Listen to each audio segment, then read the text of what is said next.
Because you're black doesn't mean you have to vote Democrat. This year, in order to see benefits for our communities, we need to vote outside the box. Find out more by visiting us at tuconservative.com.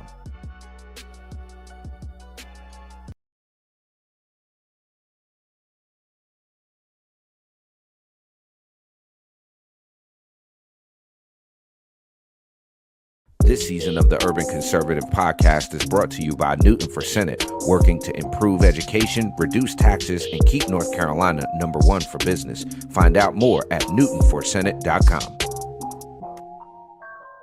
This episode of the Urban Conservative has also been sponsored by Case Technology Consulting. Help your business get value out of its data and become more efficient and streamlined. Case Technology Consulting. Check out the link in the description.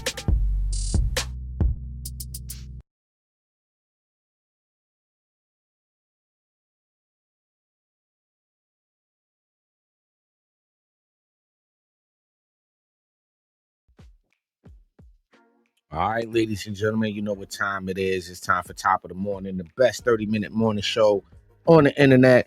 You're rocking out with the TUC twins. I am Raheem Architect Soto, joined by my brother from the same mother, Mr. Abdul Ali. Good morning. Top of the morning, sir.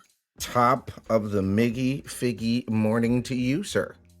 All right, so we're gonna jump right into the plugs because this is as I don't want to be hyperbolic, but if with the state of the country and the state of a lot of places, this what you see on your screen. And for those of you who cannot see what's on your screen, what is on the screen is the website Ali for Congress. That is ALIFOR Congress.com, where you can support Abdul Ali running for Congress in U.S. House District 12, based in the beautiful state of North Carolina's 12th district, which is what, Mecklenburg. That's all we got is Mecklenburg, bro. We're all within the city of Charlotte.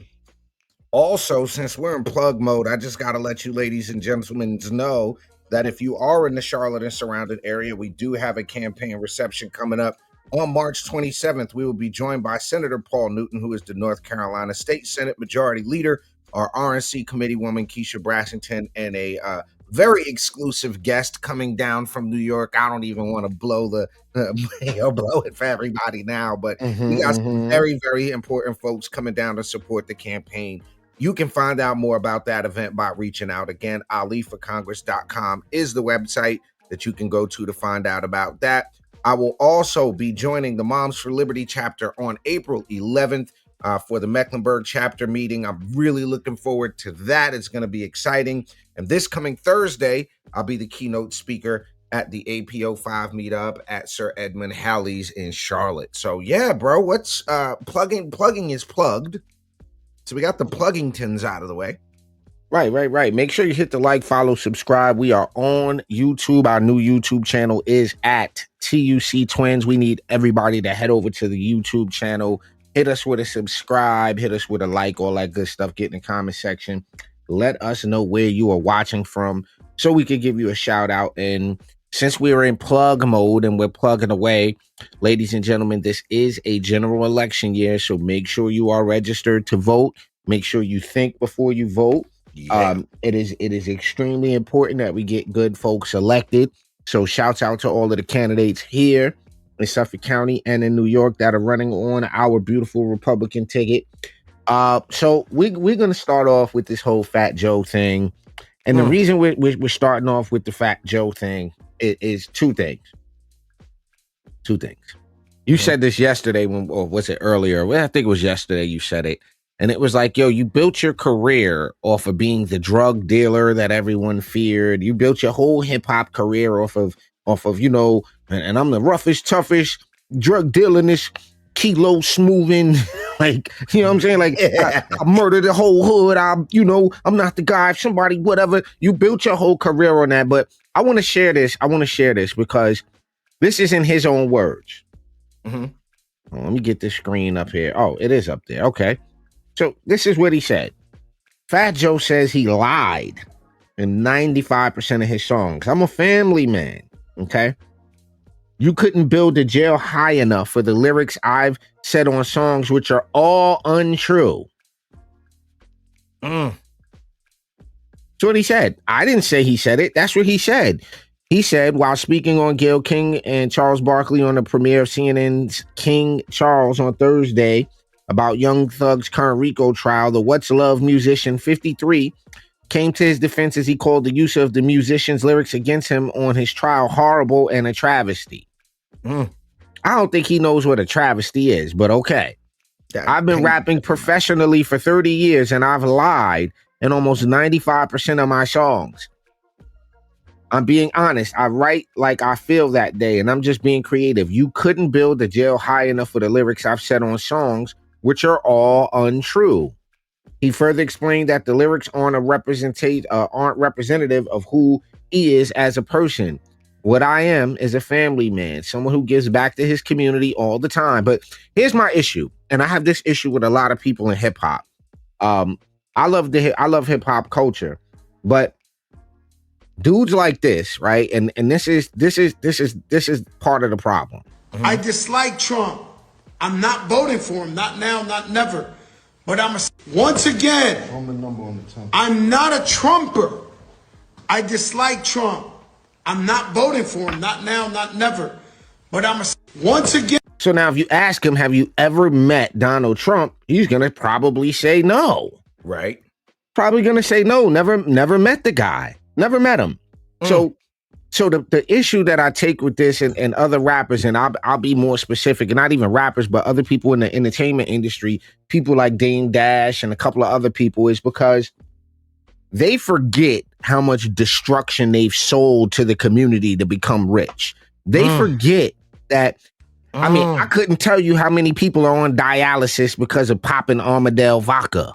I couldn't tell you how many people have hypertension and high blood pressure, right, and all of these other ailments from Ciroc and from making these guys millionaires beyond, these guys got them. I'm not mad at their success. Let's say that now. You're successful, great for you and your family, no knock to you, but however, you're not. Fat Joe's definitely a multimillionaire. Allegedly, but then what you have to explain to me is, how do y'all take this turn, right? Like, it's not Joe's fault. It's the community's fault, because some people are willing to take political advice from somebody like this. And what do I mean like this? I mean that he admittedly lied in 95% of his songs. So here's what my thing is, right? And whether you like him or not, whether you agree with his politics or not, right?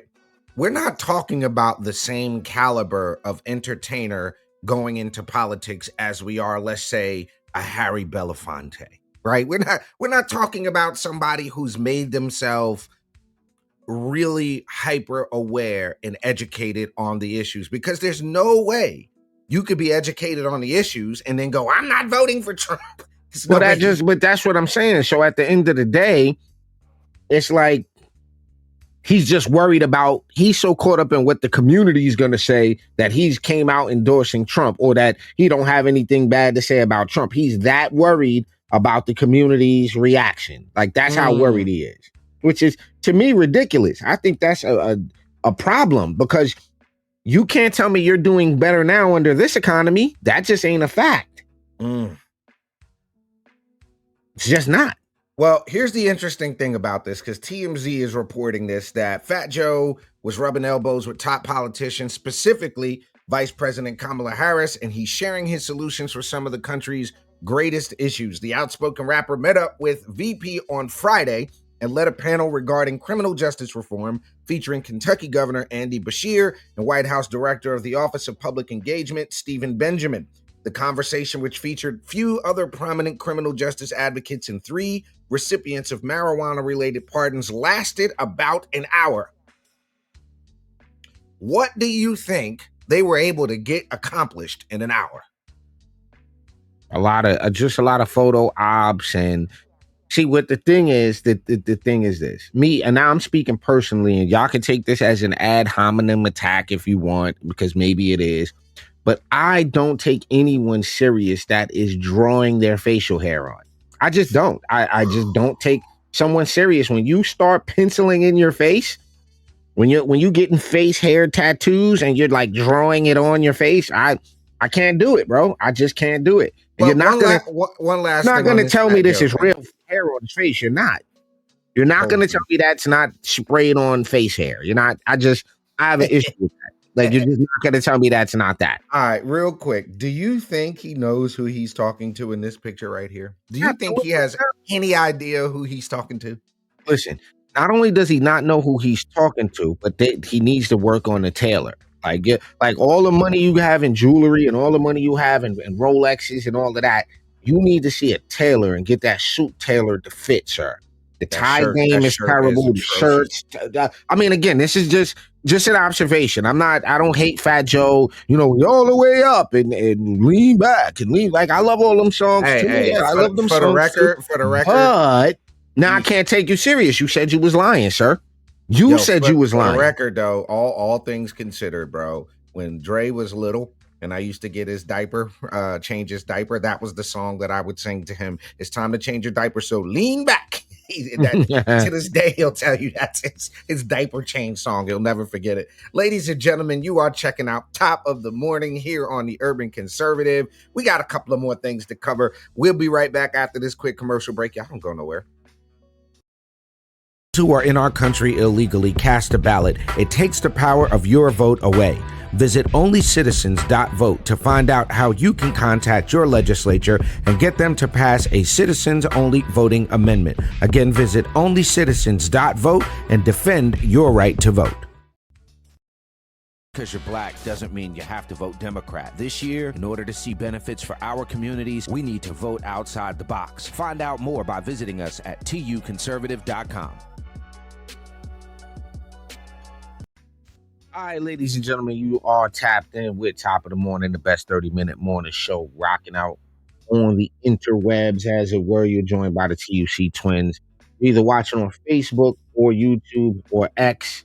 Make sure you hit us with a like, follow, subscribe. We really appreciate it. Also, check out the website, tuconservative.com. That's where you can support what we do here at the Urban Conservative, which is spreading conservative messaging and policy ideas to our urban centers across America. Website's right there on the bottom of your screen. Feel free, if you'd like to send a cash app, $TU Conservative, to help us keep the ball rolling. So what you got next, bro? What are we doing next? All right, yo, listen, I got a little bit of a pet peeve here because I don't know this. I'm in the middle on this, bro. I'm just kind of, I don't know how to handle this. So what's wrong with cereal for dinner? Is there anything wrong with having cereal for dinner? No, I don't think there is. Unless okay, wait. Okay, go ahead. Finish that. Finish what you want to have cereal for dinner. That's the only issue with cereal. Like you gotta want. Some nights I don't feel like cooking. It's like, you know what? Y'all go ahead in there and get you some Reese's Pieces Puffs. Go ahead, get you good. You know, Heather like the honey bunches of oats with almonds. Yeah, tonight's gonna be a cereal and milk dinner night because I'm out of the kitchen. So in that respect, no. Okay.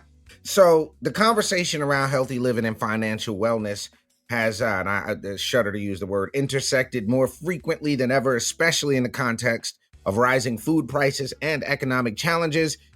The CEO, Gary Pilnick, CEO of Kellogg, suggested on CNBC's Squawk on the Street that people struggling with increasing food might consider cereal for dinner as an affordable alternative. Yo.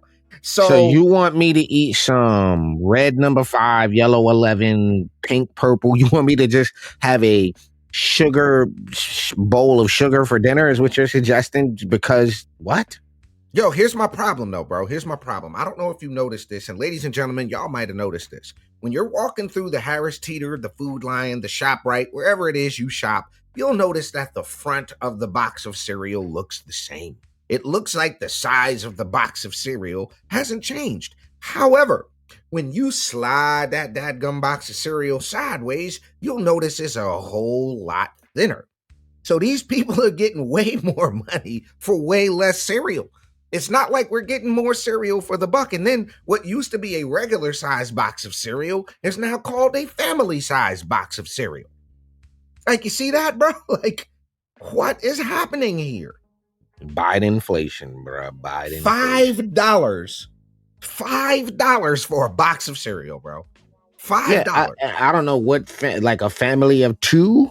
Like, yo, all right, listen. I don't know if you've ever had cereal for dinner, but if you're at the point of having cereal for dinner, you're gonna eat the box. If everybody having a bowl of cereal, I'm gonna have 2, possibly 3 bowls of cereal. That's not a fan. You're gonna need 11 of them boxes. Well, not only that, you got to remember, you always put more milk than cereal, and you got to add more cereal once you have that little bit of leftover milk. That's what I'm trying to tell you. The half a box, like you're gonna bang out a half a box by yourself. So by the time you and the wife and the kid have a bowl of cereal and a half each, the box done off. It's done for. It's done for, sir. Well, one of the interesting comments that I saw on this story on Newsbreak was somebody said this is the same exact thing as the French queen saying, "Let them eat cake," and laughing before the revolution when they got their heads chopped off at the guillotine. It was like, whoa. Yeah. Is that the same? Is that let them eat cake? Is that the same premise here? No, because he's not nobody king. Like, he ain't the king of nothing. I'm saying is the whole premise is you ain't got no money, just eat the cereal. They're poor, let them eat cereal. But because chicken is expensive and beef is expensive and the prices have gone up. Agreed. I mean, I agree. So yeah, there you have it, man. I don't know. Y'all let us know. Is that okay, cereal for dinner? And I mean, look, that has always been the emergency go-to, bro. Like, I don't feel like cooking. I don't feel like washing dishes. I don't feel like spending extra money. I have milk and I have cereal. I'm eating that. Now, you brought up something where, and this is the fact of the matter, where we've done that out of necessity because there was nothing else. Right. And it wasn't, and listen, and it probably wasn't a Kellogg brand. to be honest with you, what is it? Give me some of the generic brands that we had, like crisped rice, right? Rice Puffs. Rice Puffs, you little honey nut O's. Oh snap! Fruit swirls, crispy colors. Yo, what's the one with the clown on it? It wasn't good. Yeah, wow. There was some really Marshmallow Magic, not Lucky Charms. Marshmallow Magic, dude, not Cocoa Nuggets. Yo, I got one for you. Remember Fruit Spins? Wow. Whoa. Fruity Rings.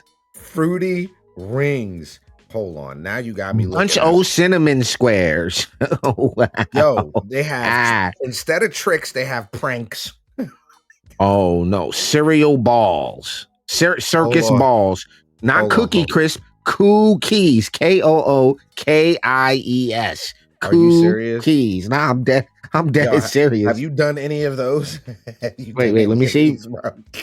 Yeah, 1000% I've done those. Yeah, I try to Noah used to like Crunch Berries.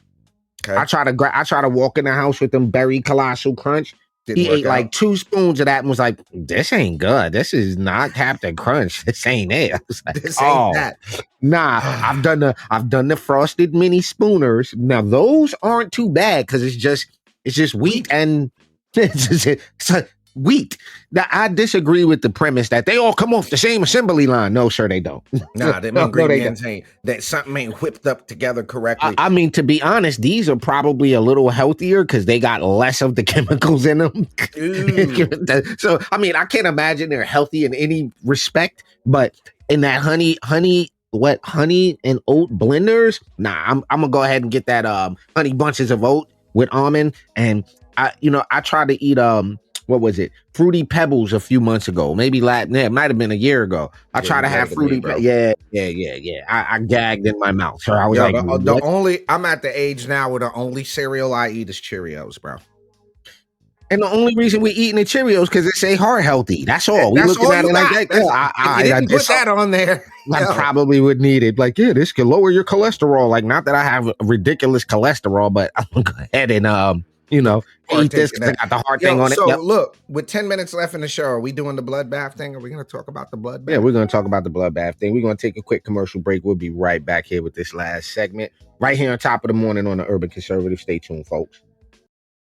Because you're black doesn't mean you have to vote Democrat. This year, in order to see benefits for our communities, we need to vote outside the box. Find out more by visiting us at tuconservative.com.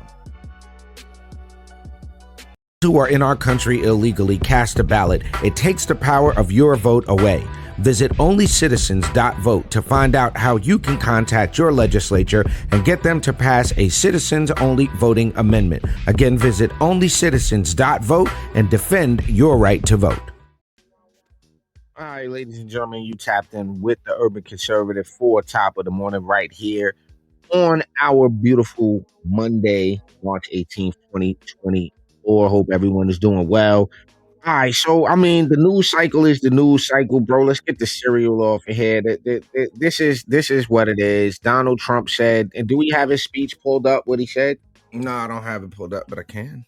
All right, pull up Donald Trump's speech, and I have to say, I think the left at this point is desperate. I think the leftist media, the Democrat-controlled media, has hit the level of desperation I have yet to see, because. And I'm going to play, once you pull up what he said, I'm going to play, the instances that they've used the term. And we're going to compare and contrast here a little bit because they have went off of the rails. Donald Trump said if he doesn't get elected, there's going to be a bloodbath, and he's calling for violence, and he wants violence. And I'm sitting here going, okay, so when you guys say it, it means one thing. And when he says it, it means something else. So I'm also going to pull up the definition just so we're on the same page about this. Because it's absolutely insane. It's insane. 4% of the automobile manufacturing business in our country, think of it, went to Mexico. China now is building a couple of massive plants where they're going to build the cars in Mexico and they think that they're going to sell those cars into the United States with no tax at the border. Let me tell you something to China. If you're listening, President Xi, and you and I are friends, but he understands the way I deal, those big monster car manufacturing plants that you're building in Mexico right now, and you think you're going to get that, you're going to not hire Americans, and you're going to sell the cars to us. Now, we're going to put a 100% tariff on every single car that comes across the line, and you're not going to be able to sell those cars. If I get elected, now if I don't get elected, it's going to be a bloodbath for the whole, that's going to be the least of it. It's going to be a bloodbath for the country. That'll be the least of it. Okay. Come on. Now let's look here at the definition of a bloodbath. Okay, let's go. A ruthless slaughter of a great number of people, a massacre. Now, informally, a period of disastrous loss or reversal. A few mutual funds perform well in the general bloodbath of the stock market. A widespread dismissal or purge as of employees. Now, let's go to when the left says bloodbath, right? When the left, when the left uses the term, right? This is what it is. You ready for this? Can you pull my screen? All right, there we go. This is generally how they do it. Not only is it going to be a bloodbath, but after they leave New Hampshire, it's a bloodbath on her home turf. That's really tough. Trump has left a lot of corpses in his wake. I mean, we can count the bodies as part of the, quote, MAGA drive to take over Maricopa County. And the headline refers to it as an impending bloodbath. Columnist Charles Blow has a new piece for the New York Times entitled A Biden Bloodbath. 2018 midterms, you can bet that they 100% are fearing a slaughter. In fact, the word bloodbath and massacre come up frequently. The Republican Party will be destroyed. It's going to be a bloodbath. There's going to be a bloodbath one way or the other. Bloodbath for Bernie Sanders. It's been a bloodbath. They're shaping up to be a bloodbath. Head off a bloodbath in next year's crucial midterm. Off-year elections are often a bloodbath. This week's bloodbath for Democrats, a bloodbath at the ballot box. There could be a Republican bloodbath. They'll talk about a bloodbath. It's a bloodbath. I have to talk about you. And It's going to be a bloodbath all day long. Is in for a bloodbath. Hasn't been a bloodbath on the way down. Donald Trump, bloodbath, be a bloodbath. predicted to be a bloodbath. May not be the bloodbath. It would be a bloodbath. More of a bloodbath. It's going to be a bloodbath in November. Possible Biden bloodbath this November. A bloodbath on Wall Street. This could be a bloodbath in Alabama into a bloodbath. Obviously, there was a bloodbath. It was a bloodbath. We're down 800 points. But as Politico.com reports tonight on the Let's let it run one more time. at the RNC. Let it sink Headlines calling it a, quote, bloodbath. Be a bloodbath. Not only is it going to be a bloodbath, but after they leave New Hampshire, it's a bloodbath on her home turf. That's really tough. Trump has left a lot of corpses in his wake. I mean, we can count the bodies as part of the, quote, MAGA drive to take over Maricopa County. And the headline refers to it as an impending bloodbath. Columnist Charles Blow has a new piece for the New York Times entitled A Biden Bloodbath. 2018 midterms, you can bet that they 100% are fearing a slaughter. In fact, the word bloodbath and massacre come up frequently. The Republican Party will be destroyed. It's going to be a bloodbath. There's going to be a bloodbath one way or the other. Bloodbath for Bernie Sanders. It's been a bloodbath. They're shaping up to be a bloodbath. Head off a bloodbath in next year's crucial midterm. Off-year elections are often a bloodbath. This week's bloodbath for Democrats. All right, I can't take it anymore. I can't take it anymore. Bloodbath. There's a bloodbath. But the man did not say, you notice, he did not say what they said he said. That's the problem that I have. That is the biggest problem I have is they're saying he said if he don't get elected, he's right. Look at the economy now. Do I need to pull up the image to show how much more stuff cost under Joe Biden? There's a bloodbath, and it's in the American citizens' pockets, bro. Like, it's absolutely freaking ridiculous. Oh, hold on. I got to tell you this real quick. They talk about a bloodbath. How about this? 335 encounters from illegal Venezuelan migrants coming into the country during fiscal year 23. Only 834 deported. How about that? Overall prices are up 17.4%. Food prices up 20.3%. Rent costs are up 18.6%. Electricity costs are up 24.3% since Biden took office. Come on now. A major economic disaster, a market bloodbath, which is what former President Trump was referring to. These people are so out of their minds. Like, the left has lost their minds. Like 100% of their minds have been lost. And the sad part is you got rich idiots like Fat Joe and others who are so anti-Trump, so MSNBC'd out that they keep parroting the narrative. So, look, ladies and gentlemen, we'll be back tonight for the Urban Conservative Podcast. Make sure you get on our social media, Instagram at the Urban Conservative. We are on X at TU Conservative, and of course on YouTube at TUC Twins. Make sure you support what we do here. Quick reminder to visit aliforcongress.com. Again, that's ALIFOR Congress.com to support my brother's campaign to become the next congressman for North Carolina's 12th district. What are those key points on the campaign, bro? We working on early childhood literacy, securing our border, and upward economic mobility for the 12th district. So make sure you support aliforcongress.com. For my twin brother, Dual Ali, I'm Raheem Architect Soto. This has been Top of the Morning, another one in the books. Ladies and gentlemen, have a beautiful Monday morning. I know you're at the gig, so, but enjoy your Monday morning, ladies and gentlemen. We'll see you tonight back here for the Urban Conservative Podcast. Peace and love. Because you're black doesn't mean you have to vote Democrat. This year, in order to see benefits for our communities, we need to vote outside the box. Find out more by visiting us at tuconservative.com. Who are in our country illegally cast a ballot, it takes the power of your vote away. Visit onlycitizens.vote to find out how you can contact your legislature and get them to pass a citizens-only voting amendment. Again, visit onlycitizens.vote and defend your right to vote.